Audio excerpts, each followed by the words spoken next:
Did you know that Mexico is the only place in North America that has had crowned monarchs ruling within its own territory? We were supposed to be royal. Let's talk about Emperor Maximiliano and Empress Carlota, because Belinda's gonna be starring as Carlota and I cannot wait.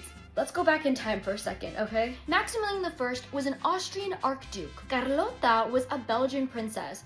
At this time, she was known as Charlotte. It's like when Prince changed his name, similar vibes. So them coming together was an attempt by Europe to kind of control Mexico. What is with Europe's obsession with conquering Mexico? Like, get over us. During this time, Napoleon III of France saw that Mexico was a little politically unstable and had a lot of money problems. But why? What happened? So after Mexico gained independence from Spain in 1821, there was no clear consensus on what kind of place they wanted to be, how they wanted their government to look like. Because the country was so divided, there were over 50 government changes between 1821 and 1855. Also, post-independence, Mexico inherited so much debt from the Spanish government. They gave us diseases and they gave us debt. Come on. They owed money to France, Britain, even Spain. And because they weren't making the payments like from their debt, France was constantly trying to invade them. So basically, Napoleon III of France saw how like kind of weak Mexico was at the moment, and they decided, let's send in the emperors. So in 1864, Maximilian I accepted the crown from Mexican conservatives, who did not want Benito Juarez as president.